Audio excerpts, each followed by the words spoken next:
ជាងមួយឆ្នាំហើយលោកខុនសវណ្ណារាហៅបូរ៉ាត្រូវដោយការចាប់ខ្លួនប៉ុន្តែមិនទាន់ត្រូវបានសមត្ថកិច្ចអនុវត្តនៅឡើយ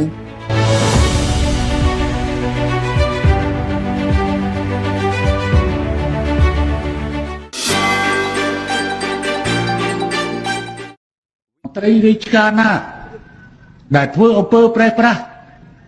ត្រូវតែទទួលនៅវិន័យ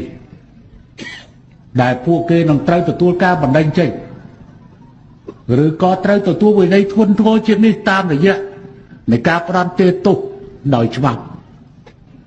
ហើយតែបំផ្លាញដល់ផលប្រយោជន៍រំខានដល់ផលប្រយោជន៍ប្រជាពលរដ្ឋខ្ញុំដើរដល់អភិក្រមទី5ដែលចាំបាច់ត្រូវទៅធ្វើហើយអ្វីដែលគួរខ្លាចខ្ញុំសូមជម្រាបថាសូមកុំធ្វើការដោះដូររវាងផលប្រយោជន៍លុយកាក់និងការបំបិតព័ត៌មាននេះជារឿងដែលខ្ញុំធ្លាប់ឮយូរហើយហើយរឿងនេះរឿងពិតមិនមែនរឿងមិនពិតទេមានអ្នកមានប្រកាសមានអំណាចខ្លះធ្វើខុសហើយសារព័ត៌មានគេចាប់បានអញ្ចឹងដើម្បីទិញយកអាសារព័ត៌មាននោះកុំឲ្យផ្សាយឬផ្សាយបំភ្លេចដោះដូរជាមួយលុយកាក់សារព័ត៌មានបែបនេះមិនអាចបំរើសង្គមបានទេមានតែជំរុញសង្គមឲ្យប្រព្រឹត្តអំពើពុករលួយតែប៉ុណ្ណោះនៅខេត្តរតនគិរីបច្ចុប្បន្ននេះកំពុងមានករណីមួយដែលคล้ายជាប្រធានបទពិភាក្សា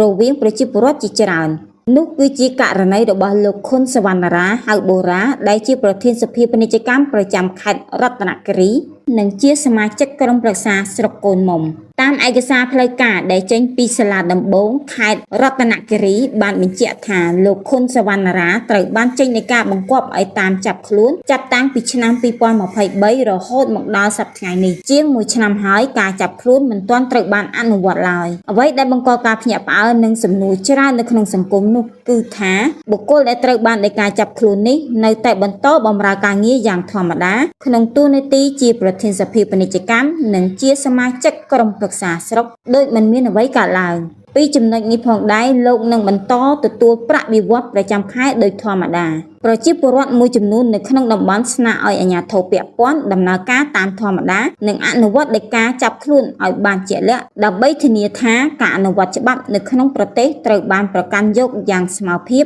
និងគ្មាននរណាម្នាក់អាចនៅលើច្បាប់បានឡើយពួកគេថាករណីនេះអាចប៉ះពាល់ដល់ភាពជឿជាក់របស់សាធារណជនចំពោះស្ថាប័នច្បាប់ប្រសិនបើមិនមានសកម្មភាពច្បាស់លាស់ពីសំណាក់អាជ្ញាធរទេ